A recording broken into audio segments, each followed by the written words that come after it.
Who is the sleepwalker? Lately, it is rainy. Rare to have a cool day, no rain and too shiny.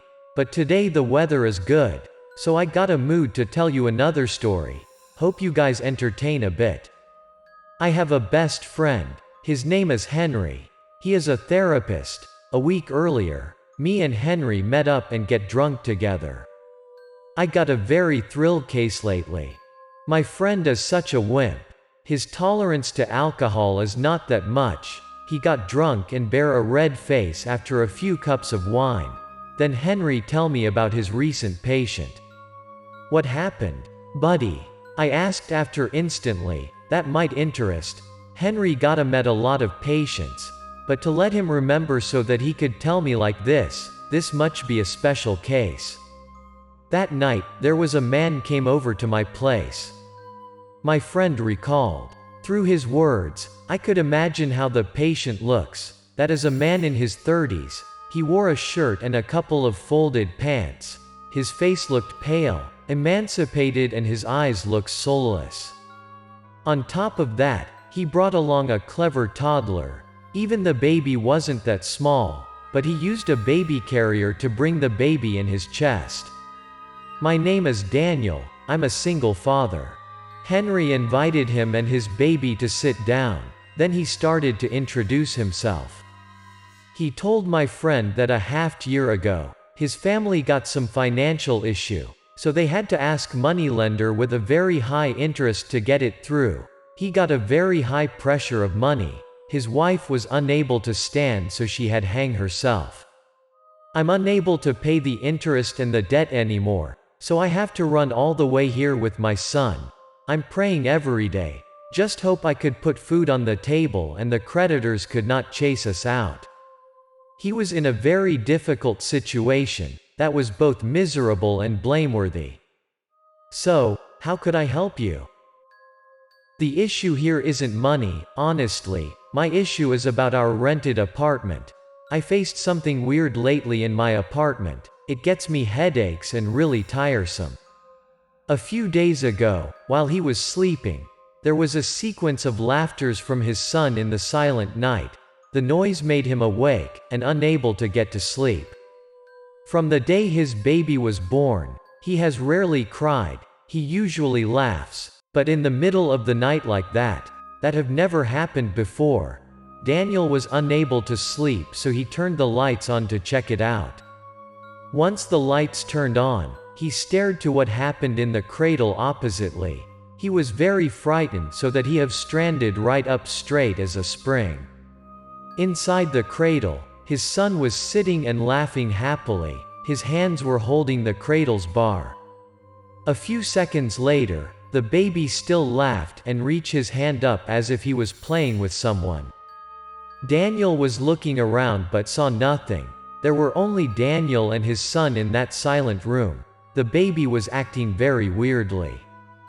The weird behavior brought him full of thoughts that made him scared, shaking and sweating. Even he was so sleepy earlier, but at that moment he had fully awakened. Son, what are you doing? He is a father, so he had to do something for his son. So he got out of his bed, came close to the cradle and asked his son, "Grandpa." The baby was smiling happily and got Daniel more frightened when hearing that. Such a ungrateful son. I'm gonna die soon. Give me a grandson. His father had died more than a year earlier because of tuberculosis. Since his baby have been born, he had no chance to see his grandpa. How he knew that was his grandpa? While being panicked, the baby was crawling to another direction and brought him to be numbness. Auntie, auntie. His eyes gazed up and his hands reached to the air as if he was holding someone's clothes. Daniel got frozen. Brother-in-law, you gotta take a good care of your son. Look at him. That was his wife's younger sister. The thing was, she already had died a year earlier. From time to time, his son got him scared and frightened. His whole body was shaking. He nearly fell to the floor. His forehead and back was full of sweat. Daniel recalled that he used to hear someone talked about the baby's hawk eyes. Toddler could see something the mortal couldn't. Son, there are anyone here along with your grandpa and auntie? Daniel tried to calm down, asked his baby and hoped the answer is no. But everything is not that easy. His baby suddenly stared to where he was standing, handed up, reached up and called his mom out. Mommy, mommy. This time Daniel was unable to keep his calm, he was too pale. He was unable to turn his back, but his instinct told him to. His death wife's face and the tragic scene when she hanged up appeared in his head clearly. Daddy. Daniel was unable to move, frozen. There was no word could explain how he was frightened. He tended to turn on the whole lights in the room, but his baby called him out. The thing was, the baby didn't look at him, but something in front of him, and called him out. Daddy, Daddy. The baby gave a sequence of calls. Daniel looked towards the baby's eyes. Gradually, he saw there was a hang in front of him clearly. There was another Daniel, who was hanging. His legs were in the air. His eyes was covered by the white parts. His tongue has been protruded out of his mouth. His face was bloodless. At that moment, Daniel was unable to keep his calm anymore. He wasn't care about his son and ran out of the horror bedroom. After he ran out of the room, he found a pot, a lighter and some pieces of joss paper. He murmured while he burned them. Those joss paper burned quickly to dust under the red fire in the pot. Right after those pieces of joss paper had burned completely, he found some pieces of talisman and some things he thought they could stop those evil things in his apartment. He stuck those pieces of talisman and another stuff all around his apartment. Amitabha, please help me to push those evils, demons away from us. Finally, Daniel burned 2 more white candles and prayed.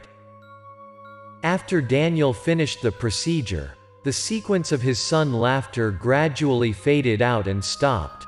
The baby felt asleep in the cradle.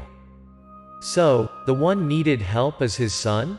You came to ask for his son's treatment. I asked Henry curiously. That is just a 2-year-old baby, how he could take the treatment. My friend scowled and told me. So why he came to your place? I was unable to guess what could happen. He asked his sleepwalking treatment. For his son? I stopped eating and focused to my friend reply. Everything was more to it than meet the eye. No, not his son, for him. Gosh, I was more curious what was the truth.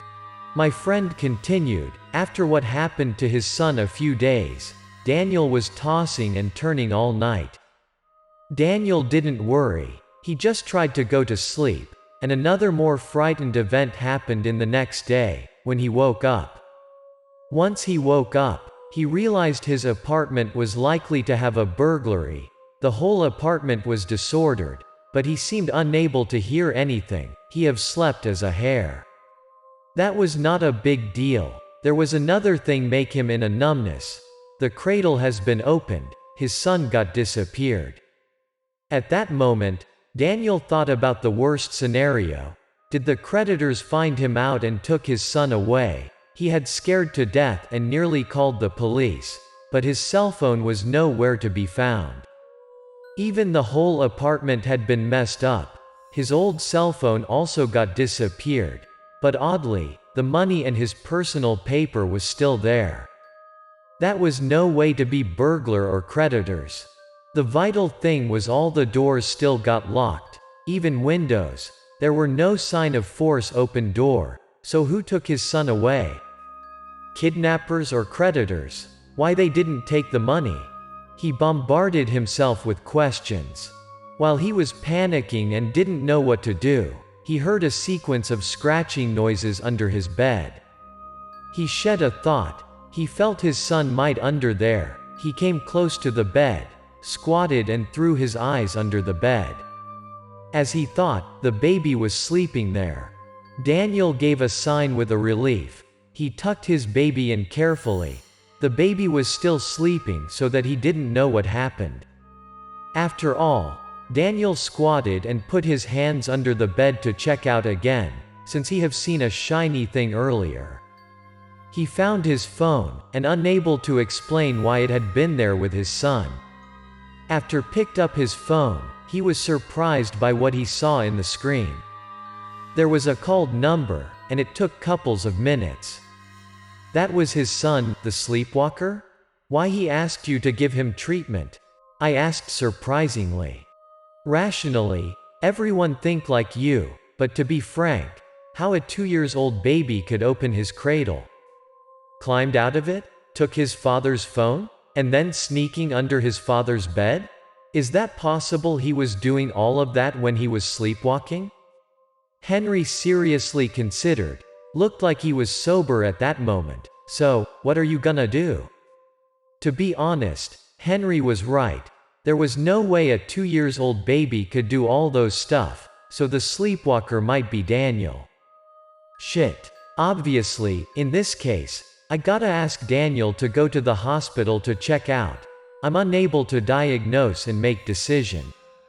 My friend cursed. But if he has to hospitalize, what about his son? I was wondering. That was why he came to me for help. He didn't want to go to the hospital, so he convinced me to find a way. He had his son to take care of. My friend didn't seem willing to help. Finally, since he begged me so bad, I had end up with an idea, but I have told him that was just a temporary solution. If there is anything happen, he had to come to the hospital to see another experienced doctor. My friend gave his empathy to the single father. This is my personal contact information. If there is anything, call me before you go to the hospital. He gave his information to the patient and saw him off. That's all? I felt that there was lacking of something. For sure, I will never tell you this case if there is just that. His face turned to be more serious. A few days after, while my friend was walking in the street, he received a call from Daniel, but the one was talking not him, that was a toddler. My dear, please hand the phone to your father, that's not good. He believed the toddler could understand what he was saying. But the toddler have hang up after talking 2 words. What the 2 words? He made me more curious. That had to be not a random word. Uncle. Police. Henry replied me by a shaking voice. That was a toddler's voice, but it was weird, get me chilly. He murmured. Then what happened? What next? Tell me. Don't rush, take it slow, bud. I was too curious. Did he call the polices and what could be next? Call the polices? How could I explain to them? I would tell them I have received a toddler's call and called them. So, you just did nothing? Why? Call Daniel back and make it clear. I know nothing, I just heard those 2 words. I didn't even know what happened. Henry got irritated, got his phone and pressed to call. I grabbed his phone. In the screen there was Daniel as a receiver. There was a very weird and annoyed voice unclearly. Hello there. Who do you want to talk to? The weird sound disappeared and a strong voice was speaking instead. Hello. I'm the therapist that you have met earlier. I'm calling to check out. How are you doing? I was pretty sure that was not Daniel. Got a shadow feeling but still spoke up to see the reactions. No matter who are you talking to, listen. The one who need to talk to was drowning in debt. He had killed his father, his wife and his sister-in-law. Don't ever call this number again, okay? I was too frightened to understand what could happen. Wait a minute. What about his son? How is he? I didn't care about the one on the phone. I'm more curious about the 2-year-old baby. What son? He doesn't have a child. Don't call again. He yelled at me and hanged up. Since there was no news from Daniel and his son, I tried to think they were all good. I gave a light sign. I tended to tell Henry about the call, but he has been passed out. I secretly recorded Daniel's number to call him again later. The day after, I called him back and oddly the number became unavailable. After then, I have given him multiple calls but there was just the same result. Sometimes, I recalled and wondered if my friend or his patient needed a therapy.